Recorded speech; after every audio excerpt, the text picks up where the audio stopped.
Good morning, my dear friends of class 11. How are you? And I hope you are fit and well at your home with your parents and guardians. आज हम लोग narration में imperative sentences एक बार फिर से सीखने जा रहे हैं। जैसा कि पिछली कक्षा में हमने सीखा था ऑर्डर और रिक्वेस्ट के इनडायरेक्ट स्पीच बनाना, आज हम एडवाइस वाले सेंटेंसेस को इनडायरेक्ट स्पीच में बनाना सीखेंगे। लेट्स सी, यहाँ पे कुछ रूल्स दिए गए हैं और हमेशा की तरह आज एडवाइस का भी रूल्स आप अपने नोट कॉपी में लिख लीजिए।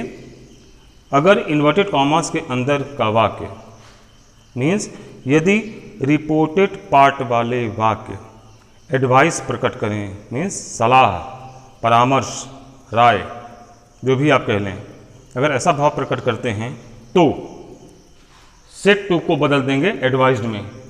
ध्यान रहे बेटा, स्पेलिंग्स के संबंध में यहाँ स्पेलिंग देखिए ADVICE, advice.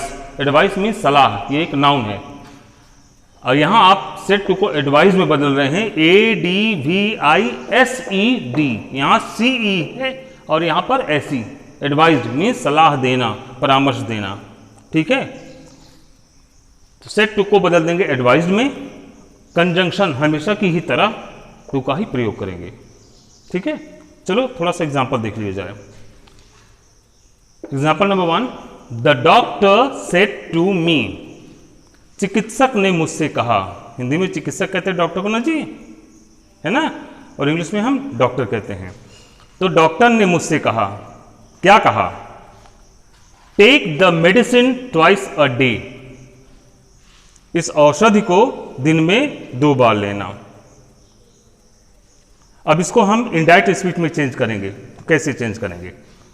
The doctor said to को बदल देंगे एडवाइज्ड में, मी को ज्यों का त्यों उतार लेंगे।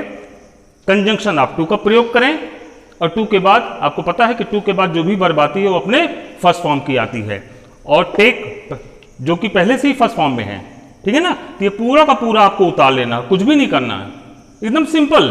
कंजंक्शन टू लगाएं और take the medicine twice a day, take the medicine twice a day, जो कहते हैं उतार दें। अब इसको हिंदी में देखते हैं कैसे बना ये।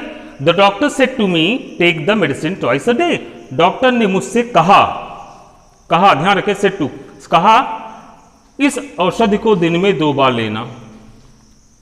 अब हमने क्या चेंज किया? The doctor advised me to take the medicine twice a day, doctor ने मुझे सलाह दिया किस बात का? इस औषधि को दिन में 2 बार लेने का, या दिन में 2 बार लेने के लिए। एग्जाम्पल नंबर 2 देखें। Mother said to her daughter, मां ने अपनी पुत्री से कहा, अपनी बेटी से कहा, क्या कहा? स्पीक द ट्रूथ, सत्य बोलो। अब ये इन्वर्टेड कॉमर्स के अंदर में जो ये लिखा हुआ है, इससे क्या भाव प्रकट हो रहा है? स्पष्ट है, जाहिर है, सलाह ये परामर्श है जो कोई बड़ा किसी छोटे को दे रहा है। सलाह कौन किसको देता है? कोई बड़ा किसी छोटे को देता है, डॉक्टर मरीज को देता है, वकील अपने मुवक्किल को देता है, ठीक है। तो mother said to her daughter speak the truth, change किया, mother advised her daughter to speak the truth. क्या किया आपने? सेड टू को आपने एडवाइज में बदला, कंजंक्शन आपने टू लगाया और इन्वर्टेड कॉमर्स के अंदर का वाक्य जो कहते हैं उतार दिया, सिंपल, डन। अच्छा, कभी कभी होता क्या है कि इन्वर्टेड कॉमर्स के अंदर का वाक्य पॉजिटिव न होकर, मीन्स एफर्मेटिव न होकर नेगेटिव होता है। जैसे इन्वर्टेड कॉमर्स के अंदर का वाक्य डू नॉट से आरंभ होता है, ऐसी दशा में क्या करेंगे देखते हैं। नेगेटिव सेंटेंसेस के लिए मीन्स यदि रिपोर्टेड पार्ट का वाक्य डू नॉट से आरंभ हो तो क्या करेंगे? तब 2 रूल्स हैं, 2 तरीके हैं। तरीका नंबर 1, सेड टू को बदल देंगे एडवाइज्ड में। कंजंक्शन टू का प्रयोग करते थे ना, इस बार टू के पहले नॉट लगा देंगे, मीन्स कंजंक्शन नॉट टू का प्रयोग करेंगे इस बार मनाही के लिए। और आगे very important point, do not को हटा देंगे। इन्वर्टेड कॉमर्स के अंदर जो प्रथम दो शब्द होंगे डू नॉट, इन दोनों शब्दों को आप बिल्कुल हटा देंगे, डिलीट कर देंगे।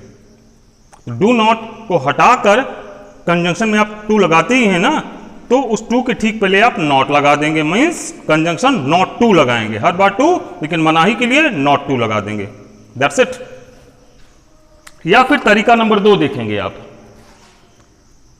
आप सेट टू को एडवाइज में ना बदलकर आप फॉरबेड में भी बदल सकते हैं। फॉरबेड मीन्स मना किया। यदि आप सेट टू को फॉरबेड में बदलते हैं तो कंजंक्शन केवल मात्र टू लगाएंगे और उस दशा में भी डू नॉट को हटा देंगे। कहने का तात्पर्य हुआ कि आप सेट टू को एडवाइज में बदल रहे हो या फिर फॉरबेड में बदल रहे हो, दोनों ही स्थितियों में आपको डू नॉट को हटाना है। ठीक है बच्चों, चलिए एग्जाम्पल के द्वारा सीखते हैं कैसे। Father said to his son, पिता ने अपने पुत्र से कहा, क्या कहा? Do not play with fireworks. Firework means आतिशबाजियों, पटाखों, ठीक है ना। तो father said to his son do not play with fireworks, पिता ने अपने पुत्र से कहा आतिशबाजियों से मत खेलो। अब इसे हम अपने शब्दों में कैसे लिखेंगे, इनडायरेक्ट स्पीच में कैसे लिखेंगे? फादर एडवाइज्ड हिज सन, पिता ने अपने पुत्र को सलाह दिया। क्या सलाह दिया? नॉट टू प्ले, न खेलने के लिए, विथ फायरवर्क्स, आतिशबाजियों से।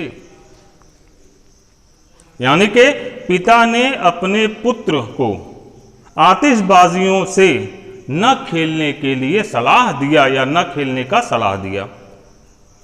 और यदि न खेलने का सलाह दिया न खेलने के लिए,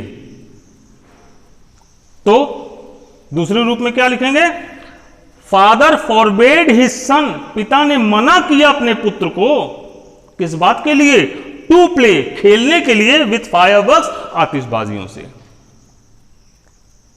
अब दो तरीके से कह सकते हैं इसको जी कि पिता ने अपने पुत्र को सलाह दिया आतिशबाजियों से न खेलने के लिए, और मना किया किस बात के लिए? आतिशबाजियों से खेलने के लिए। देख रहे हैं आप? तो इस तरह से शब्दों में भिन्नता है लेकिन भाव में भिन्नता नहीं है। तो जब आप एडवाइस का प्रयोग कर रहे हो या फिर फॉरबेड का प्रयोग कर रहे हो तो ध्यान रखिएगा कंजंक्शन का। एडवाइस का प्रयोग कर रहे हैं, एक बार फिर से आपको बता दूं, अगर आप एडवाइस का प्रयोग कर रहे हैं, बात हो रही मनाही की, ठीक है ना, जहां पर नेगेटिव सेंटेंस डू नॉट का प्रयोग हो रहा है। यदि आप सेड टू को एडवाइज में बदल रहे हैं, एडवाइज्ड का प्रयोग कर रहे हैं, तो आप कंजंक्शन में नॉट टू लगाएंगे। और यदि आप फॉरबेड लिख रहे हैं, सेड टू को फॉरबेड में बदल रहे हैं, तो आप कंजंक्शन में केवल टू लगाएंगे, क्योंकि नॉट का भाव फॉरबेड में छिपा हुआ है। बताया जा चुका ना, फॉरबेड मीन्स मना किया, तो नॉट का भाव वहां छिपा हुआ है ना। सिंपल जी, मैं हट रहा हूं, आप इसको थोड़ा सा कायदे से देख लीजिए, समझ लीजिए, अपने नोट कॉपी में इसको नोट डाउन कर लीजिए, और किसी प्रकार का प्रश्न क्वेरी हो तो बेझिझक पूछ लीजिएगा। Thank you.